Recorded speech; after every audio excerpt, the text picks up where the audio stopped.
Welcome to the Divorce Survival Guide podcast, where we have open and honest conversations about co-parenting, separation, divorce, and the hardest question of all, should you stay or should you go?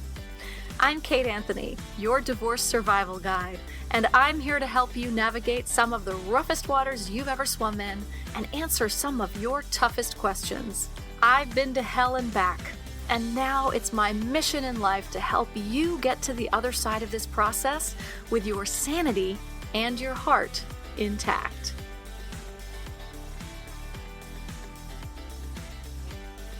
Hey everyone, welcome back.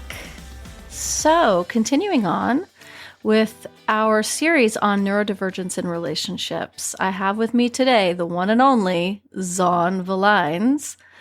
And today we are diving into the myths around whether or not being neurodivergent means that they are inherently abusive or that they actually can't help in the house, all the ways in which neurodivergence can be weaponized, both in the idea that I can't do things because I'm neurodivergent and or people are neurodivergent, so therefore they are not able to experience empathy, all sorts of abusive, weaponized ways that people misunderstand, in particular, autism, but all forms of neurodivergence. So any conversation I have with Zawn is amazing.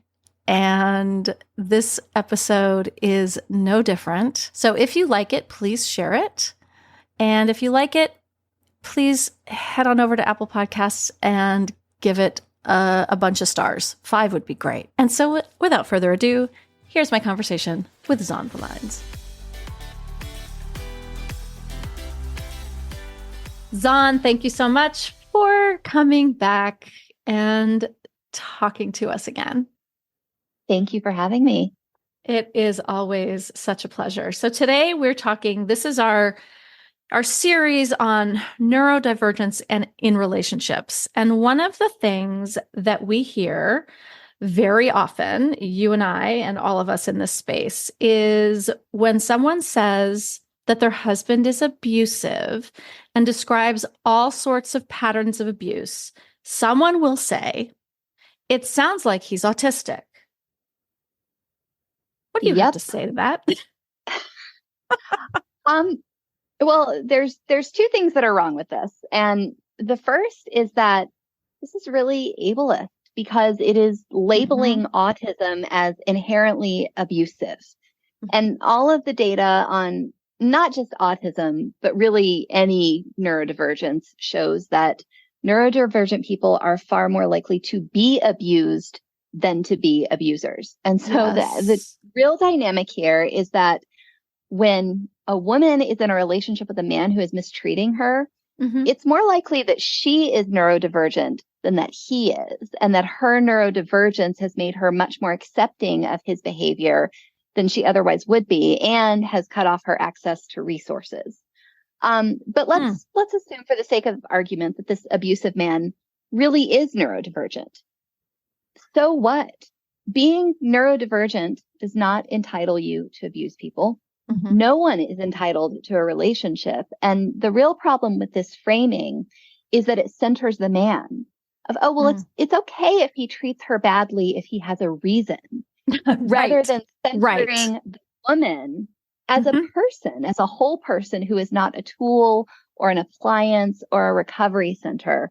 You're not a job that's entitled to give this man reasonable accommodations. And the most common dynamic we see is that these men will self-diagnose neurodivergence and not do anything about it, which suggests that these men don't even really believe that they are neurodivergent. They're just waving this flag as the next in a long series of excuses and co-opting the language of social justice of, I'm sorry, you can't criticize me because I have a disability. People with disabilities are not allowed to mistreat other people. People with neurodivergence are not allowed to mistreat other people. So it's complete bullshit. And that's our show. Period. End of story. But I think that one of the things that you said was so important is that they'll say that they're neurodivergent, whether it's I have ADHD or I have an autism. And then it's like, that's the hall pass. It's not the opportunity for them to go, oh, you know what? I've got something that is making being in this relationship as an equal partner more difficult for me and more difficult for my partner. And so what do I need to do? What structures do I need to put in place? What kind of help do I need to get in order that I can rise to this occasion of partnership marriage in a way that doesn't abuse my partner or take advantage of them? Yeah. And, if we frame it in terms of any other challenge that a person can have, let's say that I have some kind of incontinence. And not only do I refuse to treat it, but I refuse to use any tools to help me control it. And so I just pee wherever I find myself and I don't clean it up. And I tell my partner, well, I'm incontinent, so there's just going to be pee everywhere and you're going to have to clean it up. We all understand that that's not reasonable because I've refused to take any reasonable steps to mitigate the challenges my partner is facing. And I'm making my partner bear the full weight of my disability. I am not doing anything to make that easier for me or for my partner. And that's what these men are doing. Mm-hmm. They're proclaiming that they're neurodivergent. They're proclaiming that that means they can't change. They're proclaiming that that means they're abusive, which again is inherently ableist and deeply offensive. Mm-hmm. And then they're saying, well, you just have to tolerate it. Now, let me ask you this, right? Because I am raising a child with severe ADHD and he's 19. His, prefrontal cortex is not fully developed. He is, probably maybe a couple of years sort of delayed in terms of full maturity, things like that, right? And right. I am always aware that I ask him to unload the dishwasher 6 times in a day. And then by the morning, it still hasn't been done. And he's on his way to school. And I'm like, I want to throw things. And it is his ADHD. And I'm aware that I'm raising, a boy to be a man who is possibly someday going to be married or in a long-term relationship and things like that. And I am always struck by fuck, it is his ADHD though. Well, I would push back on that a little bit. And this is kind of a side tangent about kids doing chores versus husbands doing chores. We like to put the two in the same bucket, but these are actually very different things. And one of the pieces of advice that I often see to parents, actually mothers, because we know it's mothers doing the work, is that, kids have to learn that it's a shared space and that we all take pride in it. And, we don't have to reward them or bribe them because we want them to take pride in their shared space. And the reality is when you're living in someone else's home, that is not your space. That is not your space that you take pride in. That's not something that you're showing off to your friends. And when you're 19, that's doubly true. So this idea that we can get kids to take pride in a home that is not their own, that they don't have control over, and to take pride in the specific tasks that adults outsource to them, I don't think is realistic. So I think a lot of what's going on there is it's just, you're the mom. It's your house. Why does he care? It's not his house. He's not bringing home dates to impress. I don't ask him to care. I just ask him to fucking do the dishes because that is the job that he has chosen as his participation in the home. Yeah. But if he doesn't have independent motivation, but when we're talking about a husband, we have a lot of independent motivation if women are enforcing boundaries. So the independent motivation might be you're able to stay married. You're able to be with a partner who likes you. You're able to not live in filth. Or when you're a young man dating, you're able to get women to have sex with you because they're not repulsed by your house. So I think, we often think of men and children as similar when they're really not. And we draw upon our experiences with neurodivergent children. And that's not the same as neurodivergent men. In my own house, everybody here has some kind of neurodivergence, but, we have things that we have to do. Fairness doesn't mean everybody does the same things. It means we all pick tasks that we are equipped to do. We all do some things we like and some things we don't. and nobody gets leisure at the expense of someone else's labor. And so that's what that equity part. looks, and that's what fairness for neurodivergence looks like. My husband knows that if I have to make a phone call, I am going to do anything to get out of it. I was going to say, anything. I know the answer to this one. I hate talking to people on the phone. It makes me crazy. And so he takes over the phone calls. I am obsessively organized and plan my day in like 15-minute intervals. And so when we're planning like a family event, that's going to be the thing that I'm going to do. And then my husband's going to like cook the meals, wrap the presents, do all of that. Neurodivergence is not a pass out of household labor. It means that two partners need to come together and talk about what they can each do. And that's the problem, is that the conversation always ends with, well, I'm neurodivergent, and so you do it all. It's never, well, I'm neurodivergent, so let's talk about our abilities. If you're talking about an autistic person, maybe they have a special interest in something that can be useful for the house. But not everything has to be fun, and not everything has to be easy. Autism is not a reason someone can't wash the dishes. It's just not. No, absolutely not. But it might be the reason you have to remind them a few times. And I guess I just bring up Emmett because, absolutely, he doesn't have the same investment and responsibility for this house. But I'm also so keenly aware that I'm raising a guy who might someday be in that position, and that his wife is going to absolutely kill him or divorce him. And when I say that to him, it's like, he doesn't give a shit at this point, of course, right? Yeah. But when I sit down and I say to him, honey, I'm exhausted. Every single aspect of this house falls only on me because I don't have a partner. So it's, I pay every single bill, every single ounce of income, all the cleaning, and he lives here. When I talk to him about how hard it is for me, he softens and he's like, yeah, that's not okay, mom, and so he's more open and willing, which is something that we don't necessarily see with a lot of these husbands who claim neurodivergence in the name of laziness. Well, exactly. And that's, children really have a lot of difficulty seeing their parents as fully human. I think that we can all remember our own childhood and think back on all the ways that we failed to empathize with our parents. An adult human man who has committed to spend his life with you and who is supposed to love you is supposed to be able to see you as fully human. And I think that this, well, I'm neurodivergent card is a strong signal that he doesn't, because the response should be, what does that have to do with the conversation? You're neurodivergent and what are you proposing so that things are fair?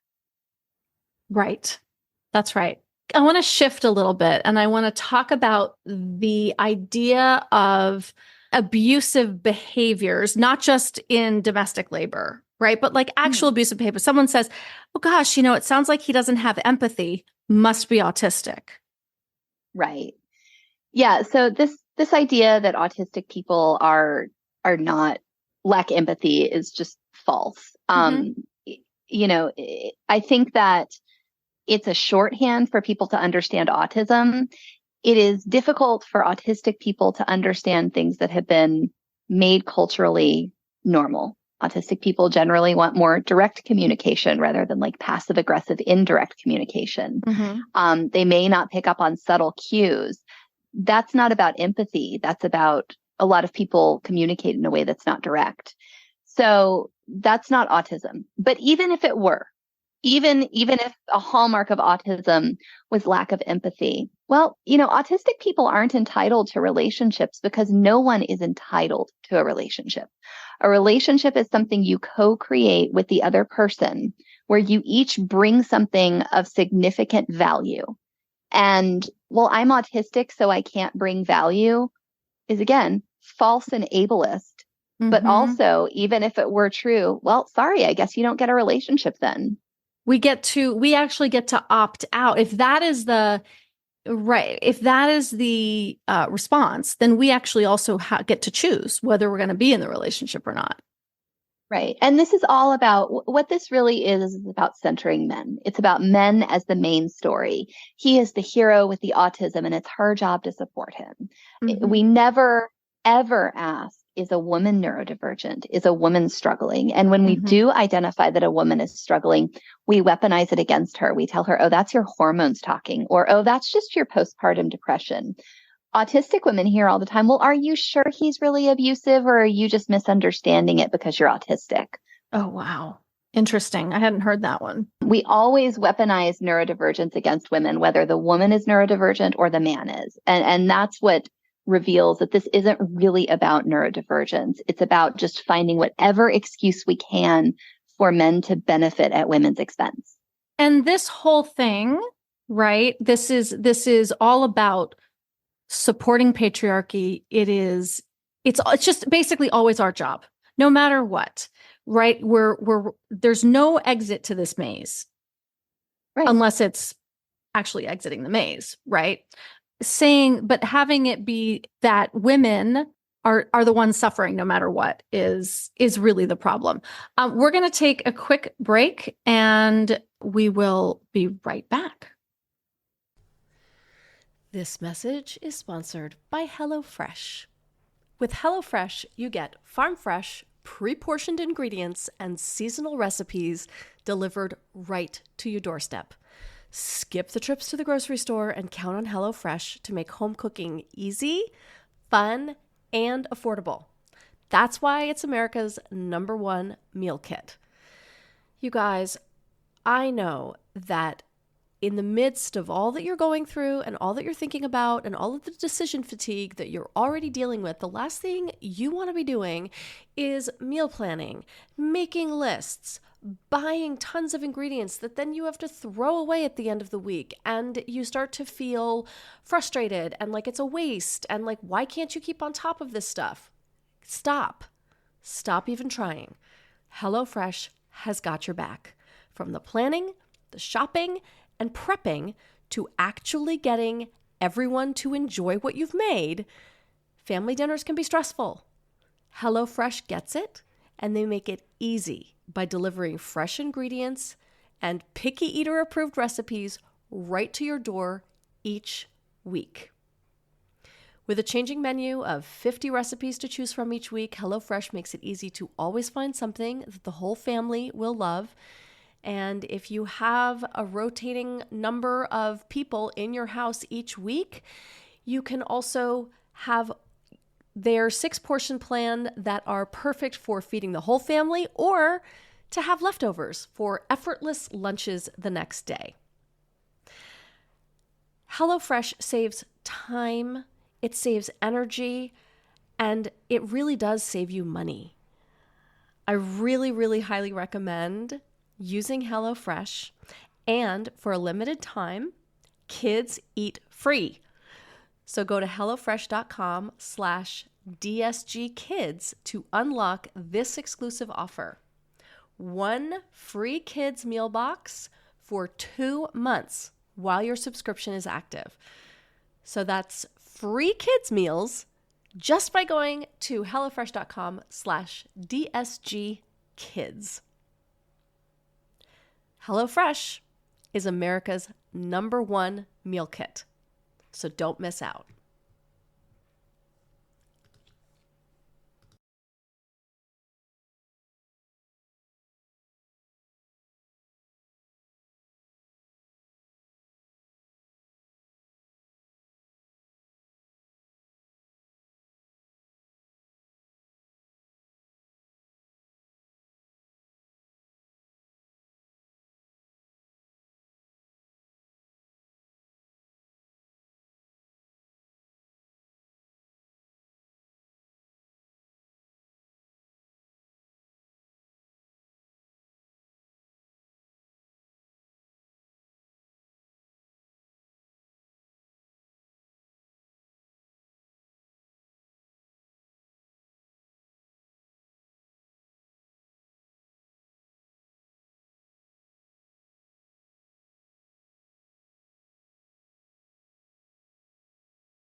Because if you know what their deal breakers are in advance, you can strategize around that. So if you know that the total deal breaker for your spouse is that they're going to want to keep the house, that means a lot to them.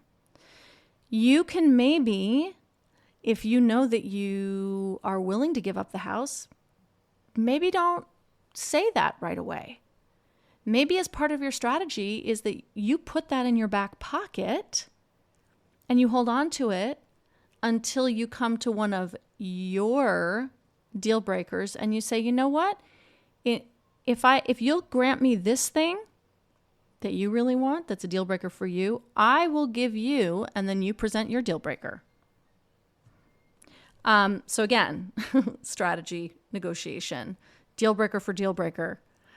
You always want to know what their bottom lines are as much as possible. And again, you may or may not want to reveal yours, but you know your spouse really well. If you are divorcing a high conflict personality, they are probably most interested in maybe how they're perceived by others, right? Narcissists, really, that is their key thing. How am I going to be perceived? So I definitely want, custody, but also sometimes they don't want custody. They just want to be seen with their kids a lot in public. Really, that's what it is. Is it custody you want, or is it that you want to be seen as father of the year?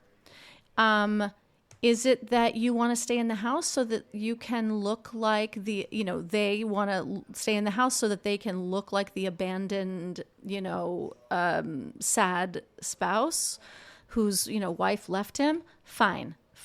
Give him that. Let him have it. Right? So again, you probably know what their deal breakers are. You probably, because you know them well enough, because you have been able to do like a personality profile on them because you've been married to them for 20 years or however long it's been, you can probably assess this. This is something I do with my clients too. It's like, let's get into their personality and we'll profile them and figure out so that we know what is most important to them so that we can strategize around that. So those are your deal breakers, my love. What are your deal breakers? Today's episode is sponsored by MIDI Health. You guys have heard me talk about MIDI over the last couple of months and how amazing I feel like it is to have healthcare that is designed specifically for women. We know that this is so sorely lacking in our healthcare these days. I want to talk to you about some of the results that they have seen. So 94% of women report an improvement in hot flashes and or night sweats within 3 months. You guys, if you have hot flashes, you know that like an improvement like that would completely change your life. 93% report an improvement in their sleep and insomnia.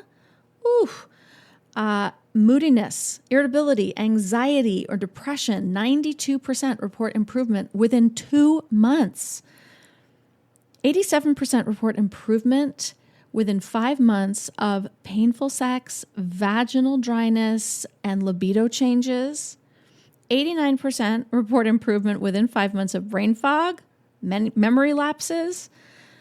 It goes on. We've got hair and skin changes, joint pain. It's simply unbelievable how much women-centered healthcare can improve our lives. I am a huge proponent of this. We've got to be seen by the experts, people who specialize in women's healthcare, and that is what MIDI is. They are experts in women's healthcare. So go to joinmidi.com. That's joinmidi.com and book your virtual visit today because you deserve to feel great. Okay, we are back. Before the break, we started talking about patriarchy and how this conversation around neurodivergence is sort of designed to put all the blame on the women and all the labor on women. So Zawn, how do you feel? Patriarchy obviously inherently is a system that supports men. How do you see this playing out in your experience and work? So this is something I've been writing about a bit more lately. I see this common trope that patriarchy is a system of oppressing women. And patriarchy obviously does oppress women. But that is not the point of patriarchy. Men did not just one day decide to oppress women for fun. It doesn't make any sense. Men invented patriarchy as a system to benefit men. So the goal of patriarchy is to benefit men at women's expense. And this might seem like a distinction without a difference, but it's really not. And let me explain why. You can live in a patriarchal system as a woman. And if you are serving men in the way that they want you to, you may never experience their violence and aggression. It's only when you step out of line that you're likely to experience it. And that is why when women start pushing back on this gender division of labor, on emotional abuse, on neglect of the children, on all of the problems that are just endemic to heterosexual marriage, that's why the most common response is an escalation of the abuse.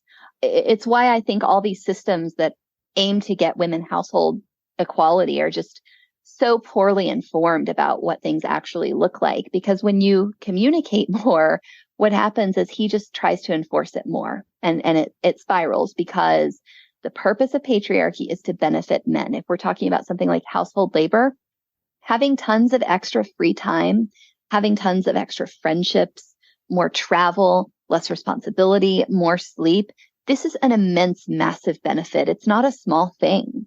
Mm-hmm. And men will do a lot to maintain access to that benefit that they get by treating their partner like an appliance.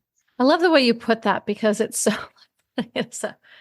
we're an appliance, right? Like we are there. It's utilitarian, right? It is, you are a toaster. You make toast. You are a woman. You support me. Yeah. Well, it's like, they treat women kind of like pets. And it's like, you like your pet, you love your pet as long as your pet doesn't step out of line. But like, you're not going to accept input from your pet about how you're supposed to run the house. You're not going to listen to your pet when they tell you, well, I really think you should be doing more tasks. It's a really disrespectful, demeaning kind of love that a lot of these men feel.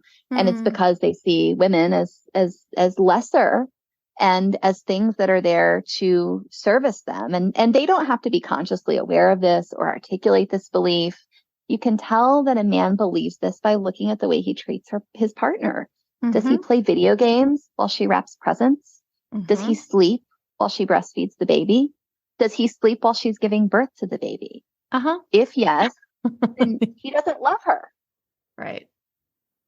So that's sort of hard. I think that like when you say that, where it's like, then he doesn't love her, which, and I know what you're saying, but I think that's a very direct, harsh way of, and I'm sure deliberately harsh way of putting it. When you say that, do you get pushback from people who are like, no, he loves me. He just, not really. Whatever it is. No. I think that, we have learned for so long to talk around this issue and to build the justifications into the way we talk about it and to give men the benefit of the doubt. I mean, this is part of patriarchy. And even if you look up like these feminist life coaches, they're telling you how to communicate more effectively. They're telling you how to gentle parent your husband. They're saying things like, oh, he's a good guy who means well. He just doesn't know that kids die without food. And it's complete bullshit. Right. It's totally false. And I think that we need to get real about the fact that this is patriarchy. And these are the kinds of marriages that patriarchy creates. And these are the kind of men that patriarchy creates. Patriarchy damages men in a way where most of them are very poorly equipped to have good relationships, where most of them don't actually really like or respect women very much. They just like the resources that women get for them. And so it is direct and it is harsh, but I think it's something that is a relief to women to hear, to have someone finally correctly identify that their partner isn't neurodivergent. He's broken by patriarchy, and he's not going to get fixed until he decides to fix it. That's right. That's right. And there's really one way that happens, which is that there are like actual consequences for his behaviors. Yes. And this is what we see all the time. Women tell their husbands, okay, I need you to take on a little bit more of the load. And the husbands have a conversation with them. And the ones who consider themselves nice pretend to listen and promise to do better. Mm-hmm. And maybe they do one thing different for 2 weeks, but they never get to full equity and they never get a full improvement because they have no reason to. They don't lose anything. I mean, this is boundaries 101. You cannot get someone to give up a privilege that you have given them for years and years and years unless they're going to lose something that's more important to them. If they were going to do it out of the goodness of their hearts, they would have already done it. If they were going to do it because they cared about equality, they would have already done it. If they were going to do it because they cared about her well-being, they would have already done it. Because men are not dumb. And that includes neurodivergent men. Like, they can see that someone's feeding the kids, that someone's feeding the pets. They can see that she's up with the kids while he's sleeping. They know what's going on. That's why they will come up with any lie, any excuse, any defense to keep it because they want it. Right. Right. And the bottom line is they can see all these things and they don't care. Or they don't care enough. You know, maybe they feel guilty. I mean, I think a lot of these men get defensive because what do people do when they feel guilty, but they don't want to change? They get defensive. You know, they know they're doing something wrong. Yeah. And maybe they would stop doing it if it were easier to stop doing it. But it's not easy because what these men are getting is immense. And what these women are sacrificing is massive. And then that's where the trap that we fall into is trying to make it easier for them. Right? We do work really hard to try to make it easier because we know it's hard. So, okay, well, let's buy a card game. Let's make the lists. I don't know, I'll help you. I'll help you for, a few weeks until you get the hang of it. But that's not a consequence, right? That's not right. Yeah. No, that's building the excuse in for him because now he knows that she thinks that he can't do it. And so then he'll say that he can't. Oh, it's too hard and it's too complicated and I can't remember it. Remember, it's my ADHD. I'm married to someone with ADHD who does forget to do things sometimes, but then he does them. He doesn't foist those things on me. We act like neurodivergence means incompetence. It just means a different skill set. That's right. So we try to base our family life around what is his skill set, what is my skill set. A couple of days ago, we had just come back from a vacation and I wanted to go to this plant show after this long vacation drive. And it's the only day that we can go. And we got back and we're unpacking. And I was like, you know what, let's not do the plant show. It's too much. And he's like, no, let's go to the plant show. So I'm excited. We're going to the plant show. But then we're at the plant show and I'm feeling guilty because even though I don't have a patriarchal marriage, I'm not immune to mom guilt. So, my husband's playing with the kids while I'm shopping for plants. And I'm like, I got to speed this up. I got to move it along. So I texted him and I'm like, I just need 5 more minutes and then we'll go. And he texts back and he said, are you just saying that because of your mom guilt? And I was like, yeah. Yeah. And he was like, stay here as long as you want. You deserve it. I need you to do this because when you're happy, everybody's happy. And so that's a husband. It is a husband, but it's, he doesn't just begrudgingly split the duties. He also is mindful of the impact of patriarchy on both of us. Yeah. And this is something women do as second nature. Women are always looking out for their partner's feelings. I'm sure that there are women listening to this and thinking, oh, what a dreamy man that he would say that. But I say stuff like that to him all the time of, oh, you just feel guilty. You need to just go play chess a little longer. It'll be good for you. It's only noteworthy when a man says something like that. That's right. That's right. Yes. And it is that it's the, the man in the grocery store. Oh, what an amazing dad. You take the baby shopping, whereas women are doing it all the fucking time. But Yeah. being in tune with our partner's needs and desires and the things that make them happy, and sort of facilitating things for them to do that, which, if you know Zawn at all, you know that the plant store Yes. is very important to her. Very important to her. She's my underground plant guru. Well, and I think the plant store thing is actually a really good kind of metaphor for neurodivergence. So my husband and I don't really share any interests. We're both really into activism and feminism and social justice, but in terms of like how we like to spend our time, there's almost no crossover. I'm always rescuing animals. My husband is like, please don't bring any more animals into this house. I love plants. My husband does not understand it. He wants to play chess and do jujitsu and like all of that kind of stuff. And like, we're just not into each other's stuff. But here's the thing. My husband knows that the plants are really important to me. Mm-hmm. And so anytime there's a plant thing, he's making it a priority. If I'm sick and there's like 10 plants that need to be watered, or like after I had our babies, he's taking care of them. He steps in and takes care of my frogs when like I can't do it. This is not noteworthy because I do the same thing for him. And most women do the same sorts of things for their husbands. And it's all about like accommodating our differences. So, you can see how like I can accommodate his chess schedule. He can accommodate my plant schedule, but then we also do that with each other's neurodivergence. He's making the phone calls for me. Mm-hmm. I'm planning the parties and he's executing. This is what a partnership is sitting down and figuring out, what do you need? What do I need? What are we both good at? What are we both bad at? How do we divide it up? And the fundamental problem in most heterosexual marriages is that you're never able to get to that point because the marriage is fundamentally a dynamic of the woman giving and the man taking.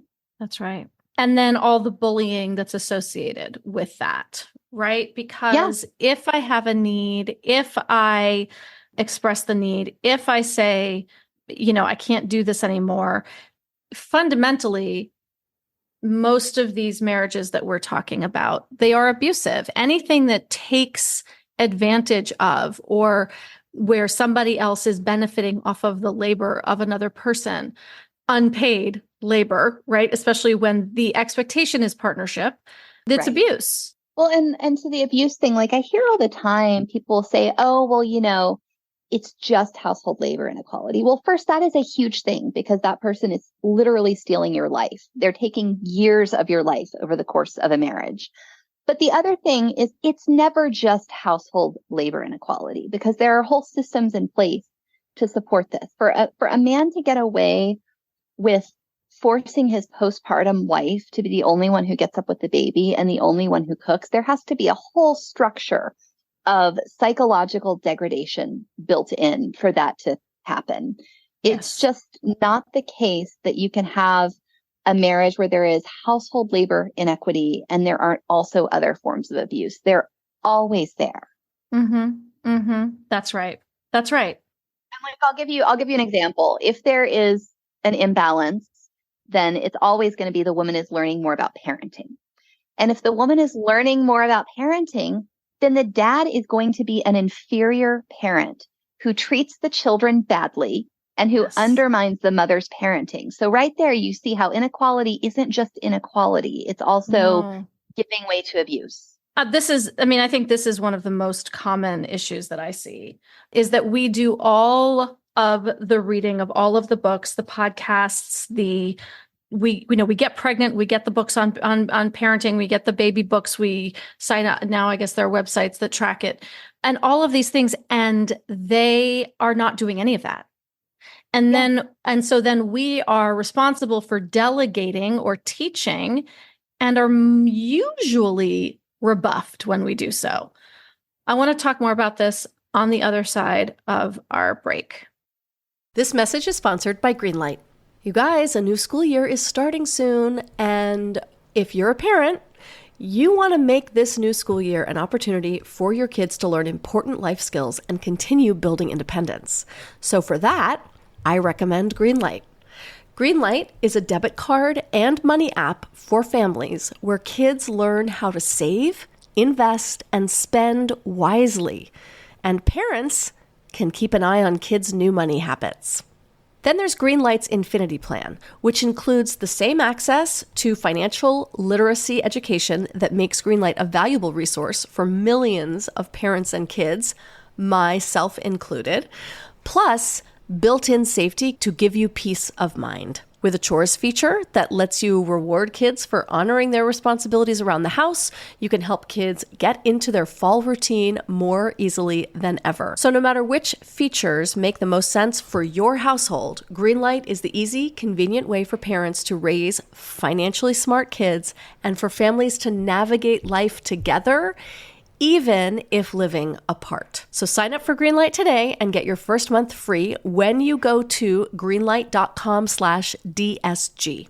That's greenlight.com/DSG to try Greenlight for free. Greenlight.com/DSG. Lynn, this time of year, parenting can be such a flusterclux. You've come to the right place. I'm Lynn Lyons, and I've been treating anxious families for over 30 years. I'm Lynn's sister-in-law and co-host Robin Hudson. Join us for Flusterclux, a podcast for parents who worry. Wait, that's everybody. Yeah, these last few years have felt like one long anxiety attack for so many. Why do you think parents are always surprised that a podcast about anxiety relates to them, even if no one in their house has an anxiety disorder? Well, worry is human. Everyone does it, and anxiety shows up when we face uncertainty. All the parenting tips you've taught me have been essential. I love to break it down into skills we need to manage worry in our families. We've covered so many topics: depression, burnout, meltdowns, perfectionism. Don't forget scary mothers-in-law. Right, but of course that's not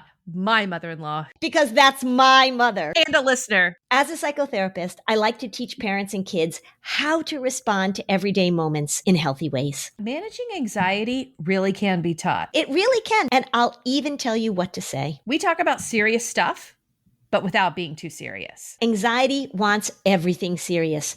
Anxiety doesn't stand a chance when we're laughing, even about the tough stuff. Okay, we're back. So before the break, I was saying that we do all the labor and then we do have to do the teaching, which, by the way, we don't have the fucking time or energy for. And then we get rebuffed, and then we're nag, and then we're bossy. One of the key things that patriarchy teaches everyone is that mothers are kind of dumb and kind of embarrassing and kind of irrelevant, and motherhood isn't really a skill. If you can get people to believe that, then you can get them to not listen to mothers. What men do is they ignore how much labor motherhood is for even, let's just say, just an average, mediocre mom who's not dealing with anything particularly challenging with her kids, who's not really like always bringing her A game, but just trying to like not be abusive. It's so much work. It's so much education. It's so much patience. It is just not possible to be a mother without using extensive skills and learning lots of stuff. And these men act like it's not a skill, and like these women bring nothing to the table. And then often in the same breath say, but you're better at it. It's like their arguments aren't even coherent and consistent. That's right. Well, you're better at it. So I'm not going to do it because you're better. Yeah. And I see it like all the time with friends who are like, well, you know, my husband doesn't really understand our kids' neurodivergence, so I can't really expect him to do X, Y, and Z. And so what happens is she gets better and better and better at parenting, and he gets worse and worse and worse. And it becomes a self-fulfilling prophecy until it reaches the point where like he really is not fit to parent that child at all. That's right. That's right. You know, we had that when Emmett was diagnosed, and he was diagnosed pretty young. He was 6 when he was diagnosed with very severe ADHD. I mean, it was so severe that obviously it was presenting badly enough that our teachers were like, and so I immediately went to work. I bought all the books. I signed up for all these online classes of learning what it means and how to do it and yada, yada, yada. And my ex's response was, well, he would say to people, well, Emmett has ADHD, but it's not that bad. It's not like serious or anything. Except that when professionals looked at his evaluation, they would be like, oh, holy shit. Okay. This is really serious.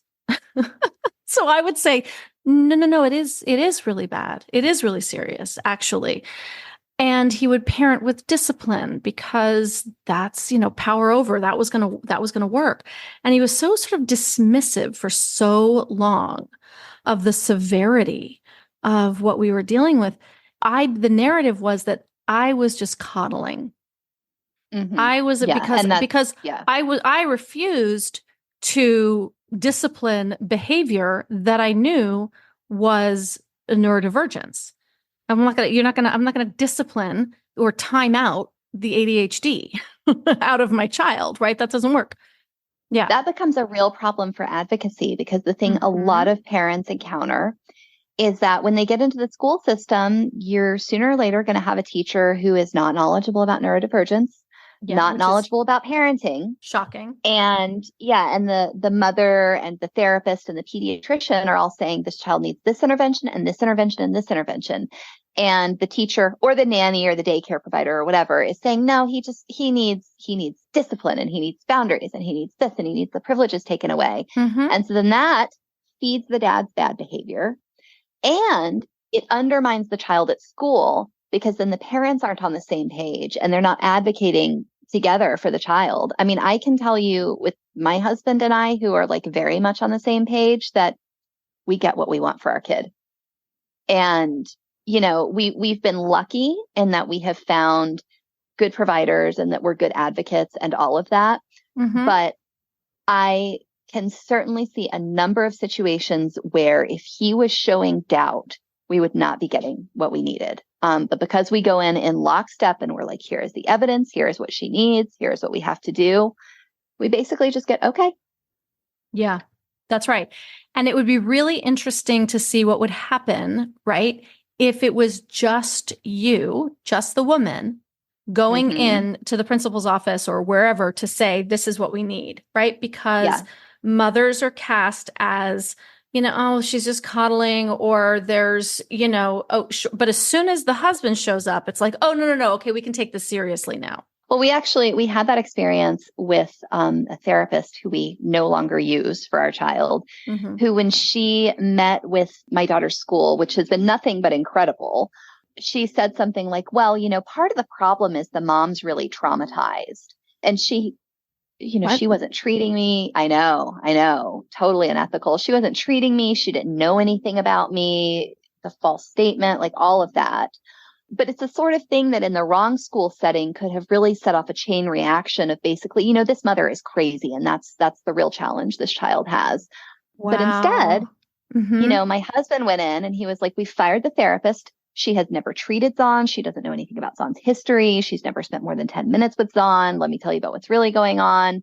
And it got things back on course, because here is this authoritative man coming in and saying, let's redirect to what this kid needs, not the gossip that the nutty therapist is giving you.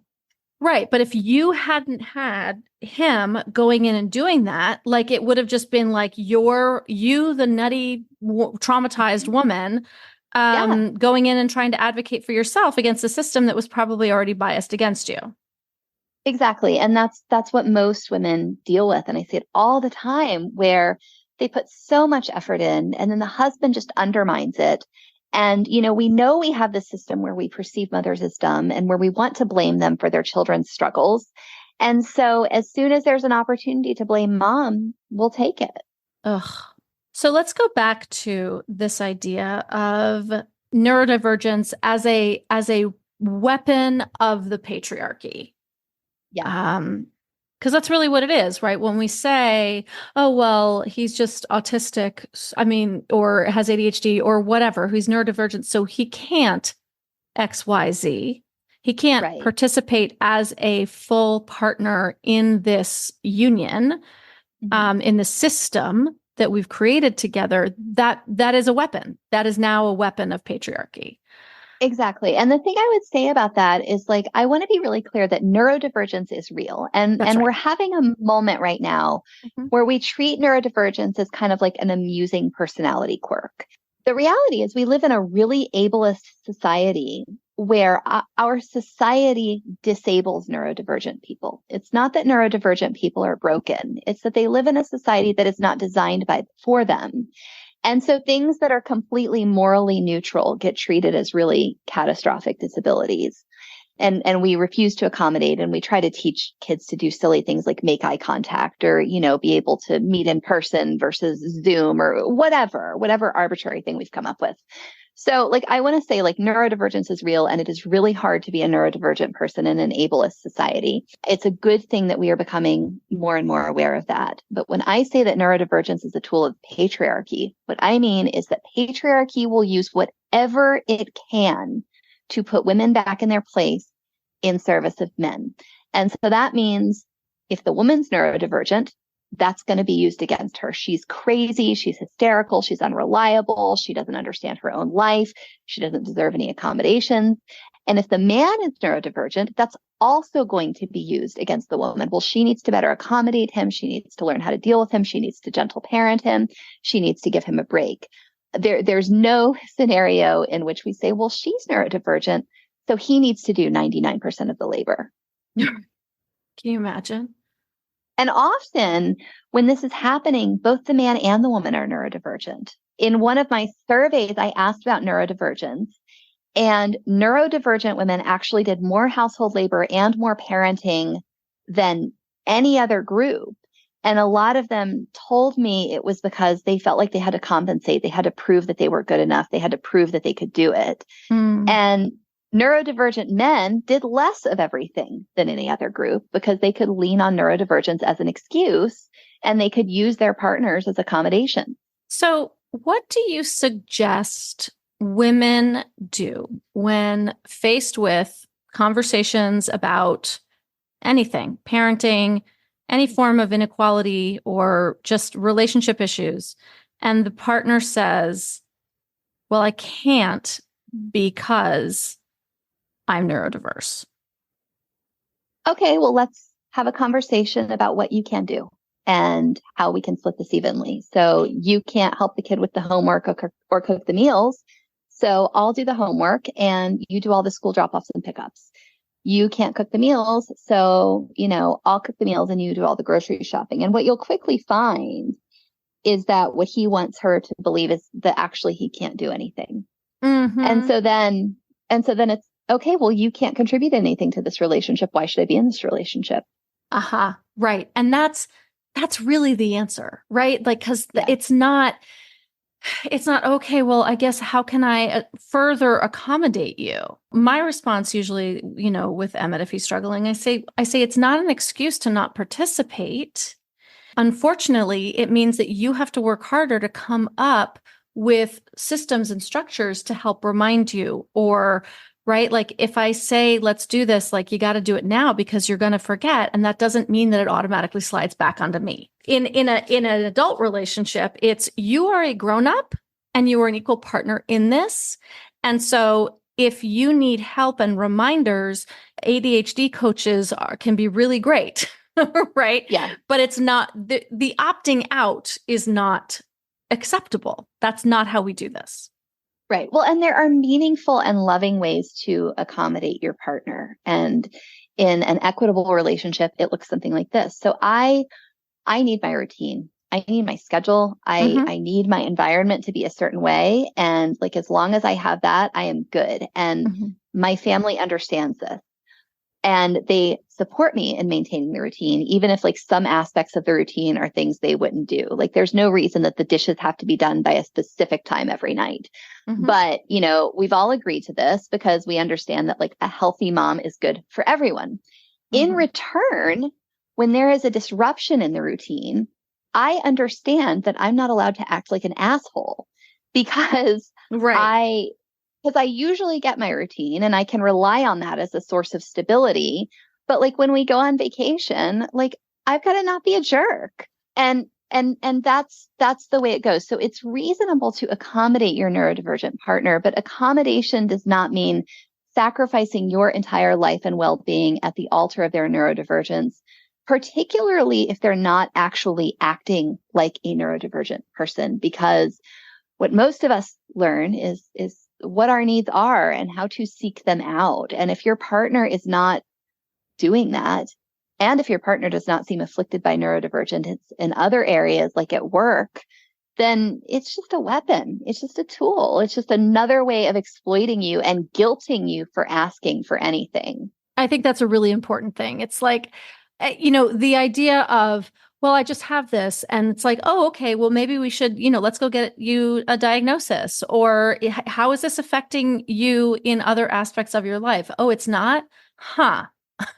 Yeah. Right.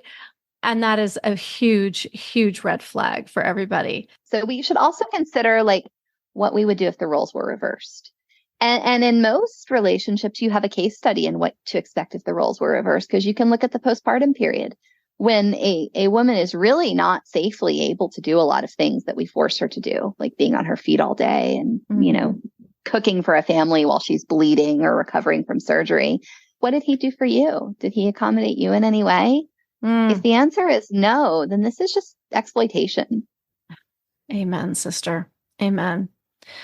Zawn, as always, I love and adore you on a personal level and on a professional level, but I appreciate your insights. I love the way that you frame things so clearly and directly. And I think it just can be such sort of a somewhat blinding light, maybe sometimes to some people to sort of hear it said so clearly, but really important to shine the light on this the way that you do. And I just really appreciate you. Awesome. All right. Thank you.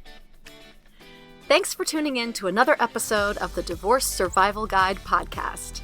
If you like what you hear, head on over to Apple Podcasts or wherever you listen in and leave me a review. And don't forget to follow me on Instagram at the Divorce Survival Guide.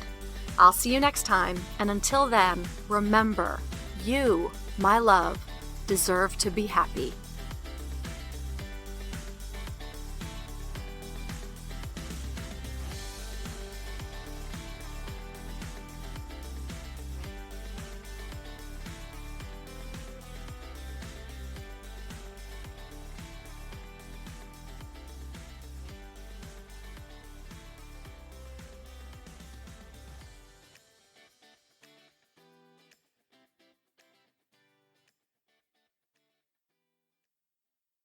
When it comes to raising kids, there's so much to consider. Things like, what do we feed them? When do we feed them? How do they sleep? What does it look like to raise kind kids? How does their nervous system work? How do I keep myself calm? What are my triggers? There's so much that comes into play, and we are distilling all of that information for you at Voices of Your Village podcast, where we bring experts in the field of early childhood and education and psychology and across the board so that you don't have to comb the internet for information. You get to show up and hang out and have shame-free, judgment-free conversations and insights into what it looks like to raise kind, empathetic, emotionally intelligent humans. I'm Alyssa Blask Campbell. I have a master's degree in early childhood education. I'm a mom of 2, and I am walking this journey right alongside you doing this work. Come hang out with me at Voices of Your Village, and we can dive into real conversations with actionable tips.